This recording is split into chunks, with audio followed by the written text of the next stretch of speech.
God still loves me. Thank you.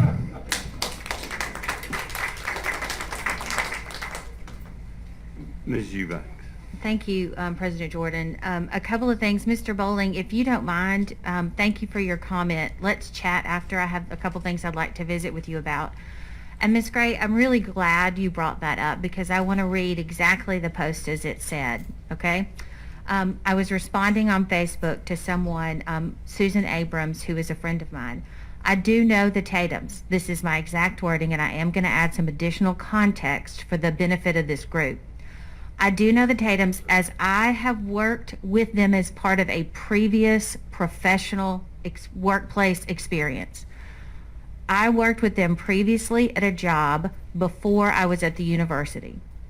In my line of work, which is in marketing and public relations, I am expected to know the companies that provide these kinds of services. I'm expected to know that. I am Facebook friends and social media friends with a lot of folks who do this across the Southeast. That is my job. Finally, these individuals who had never met my husband, never met him, did a very kind thing for me after he passed. I cannot thank them enough for that. They didn't know him because they didn't work with him. They worked with me professionally. That had nothing to do with my role in city government. Absolutely nothing. Your grandfather's work with the Landrum Collection is commendable. I am a huge fan of his work. And as a creative, we should remember the good work that he does that we all appreciate to this day. Now, on with my comments. I will defer momentarily to some comments that were made on the radio.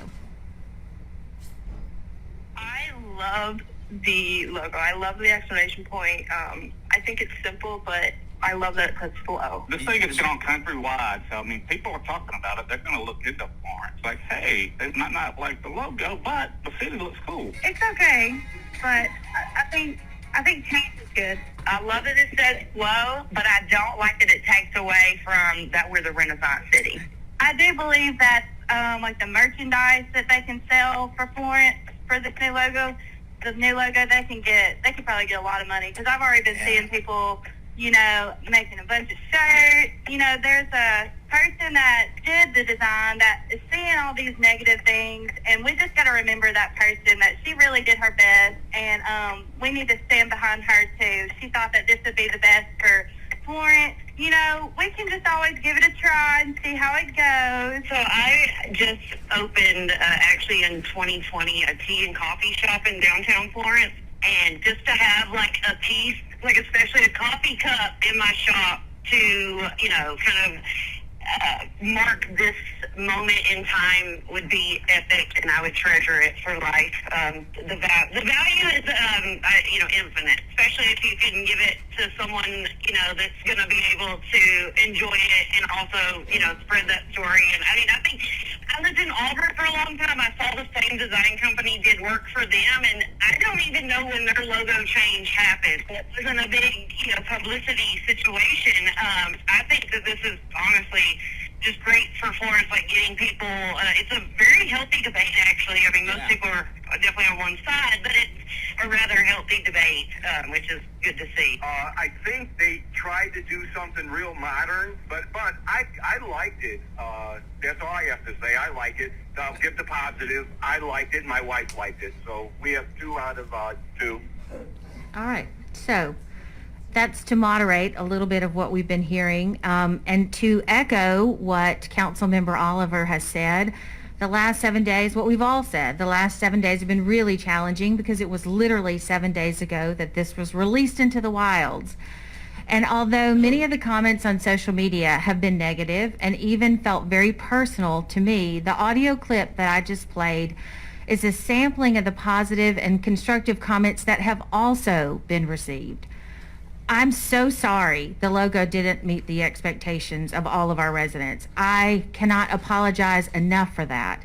But I very much appreciate those who have provided constructive feedback. And although I would have preferred that the negative comments were framed differently, I get it. I appreciate that our residents love this city, and to echo Mr. Griffin, they are passionate about how it's represented. As individual council representatives for our district, each of us is responsible for asking questions and making sure we're informed in advance and doing the work to make decisions. As you can imagine, it's very difficult to do that work and not meet constituents' expectations. I want you to know that I'm committed to listening. I've heard you all very loudly and very clearly so that we can be better prepared to move forward. And my hope tonight and moving forward is that through civil discourse and without casting any blame, we can formulate a new plan to meet consensus on this issue. I hope that we can be as solution-focused as we move forward, and I am a single vote in that process.